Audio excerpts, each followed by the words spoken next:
Right now, there are over 8 billion humans on this planet. You share a city with millions of strangers. You scroll past thousands of faces every week without a second thought. Humans feel unstoppable, endless, everywhere.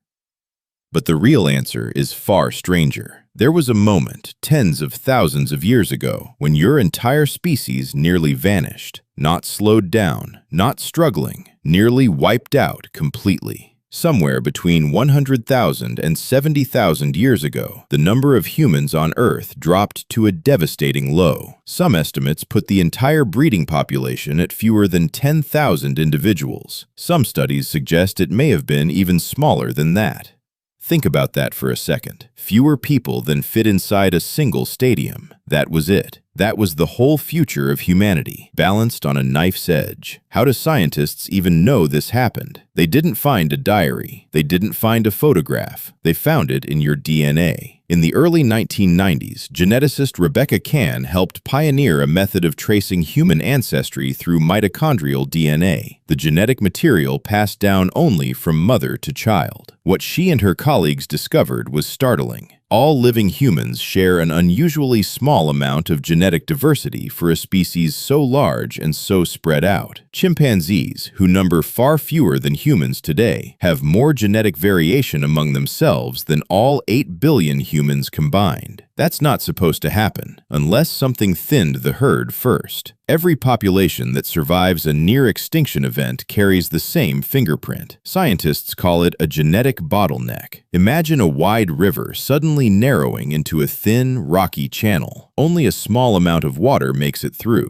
On the other side, the river might widen again, but it carries the memory of that narrow passage in everything downstream. Your DNA is the water on the other side. To understand how tight that channel really was, you have to picture what humanity looked like before it narrowed. For hundreds of thousands of years, early human populations had spread across Africa, growing, splitting into groups, adapting to different climates and landscapes. They were not one tribe. They were dozens, maybe hundreds of small, scattered communities, each carrying its own slice of genetic variation. Then, in a relatively short window of time, most of that variation simply disappeared from the record. Entire branches of the human family tree went quiet, not because those people wandered off somewhere unrecorded, because they died, and their genetic line died with them. So what almost erased an entire species that would go on to build cities, write symphonies, and send machines to Mars?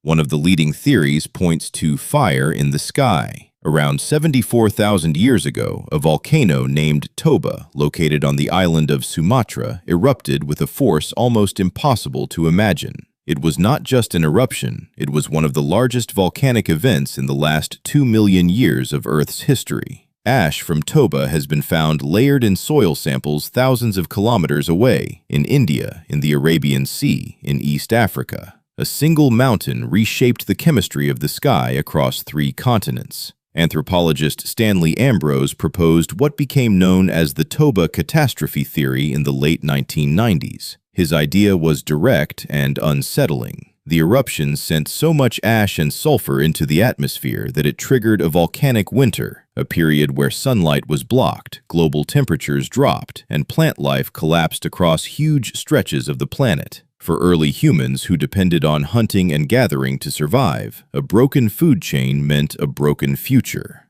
Picture it. The sky doesn't just go dark for a day. It stays dim for months, maybe years. Ash falls like gray snow. Rivers turn cloudy. The animals your ancestors tracked for meat begin to starve, and so do they. Berries don't ripen. Roots don't grow. There is no emergency supply chain. There is no stored grain. There is only what the land gives, and the land has stopped giving. Some researchers have gone even further, suggesting that Toba's eruption may have dropped global temperatures by several degrees for years afterward, effectively triggering a mini ice age layered on top of an already cold glacial period. If that's true, early humans weren't just facing a bad harvest season. They were facing a prolonged, planet-wide famine with nowhere left to migrate to escape it. Not every scientist agrees on how severe the Toba event actually was for human survival. Some later research, including work led by archaeologist Chris Clarkson examining ancient sites in India, found human tools and evidence of continued habitation both before and after the ash layer settled. This suggests some groups may have adapted and endured rather than collapsed entirely, surviving in pockets even as the sky darkened above them.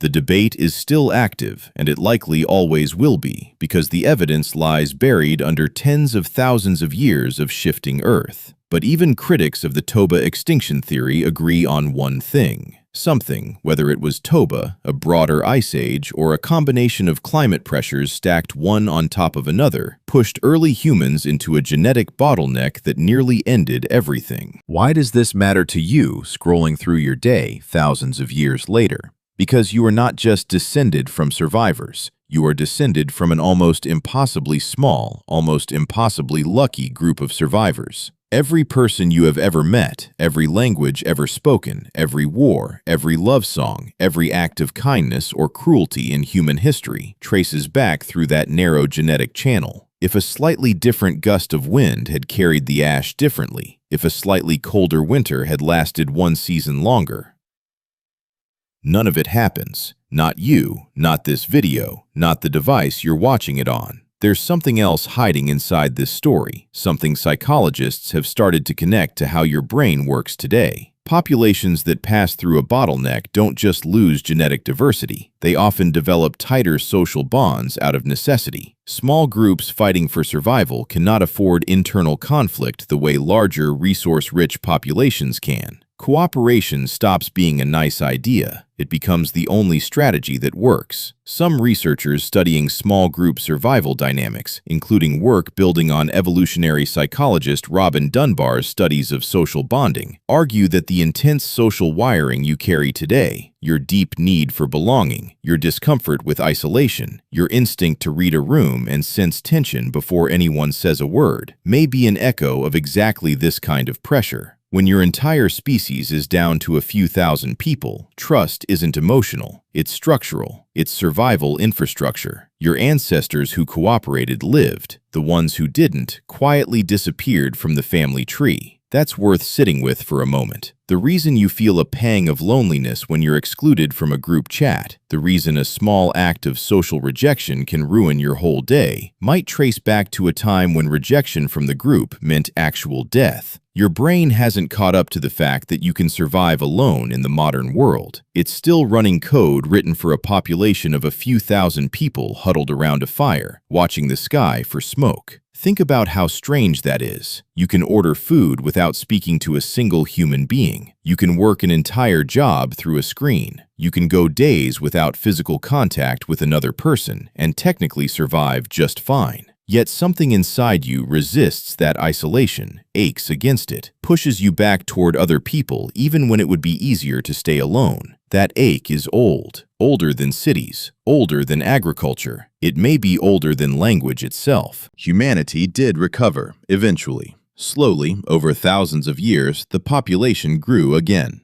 Groups spread across continents, crossing land bridges, following coastlines, adapting to deserts, forests, and frozen tundras. Genetic diversity, while still narrower than it would have been without the bottleneck, expanded again as populations mixed, migrated, and multiplied. By the time agriculture emerged around 12,000 years ago, humans were no longer a fragile handful of survivors scattered across a darkened landscape. They were becoming an unstoppable force, reshaping the very planet that had almost erased them. But the memory never fully left. It's written into you, quite literally, at the molecular level. Every time scientists compare human genetic diversity to that of other species, the bottleneck shows up again, patient and unmistakable, like a scar that never quite fades. Some geneticists have even used this narrow diversity as one of the arguments against the idea of biologically distinct human races, since the genetic differences between any two humans, no matter where they're from, remain remarkably small compared to differences found within other primate species. It's not just genetics that carries the scar of this era. Look at how small, isolated human groups behave even today, in the rare places where they still exist far from modern infrastructure. Anthropologists studying remote hunter-gatherer communities have repeatedly documented an intense culture of sharing, where food, tools, and even childcare are distributed across the group rather than hoarded by individuals. This isn't kindness for its own sake. It's insurance. In a world without refrigerators or supermarkets, the only reliable safety net was other people. If you shared your surplus today, someone shared theirs with you tomorrow, and the entire group survived lean seasons together instead of individually.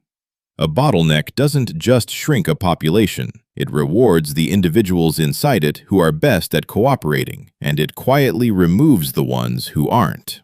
There's a strange kind of comfort in that, if you let yourself sit with it. You are not the accident of an ever-expanding, unstoppable species that was always destined to dominate the planet.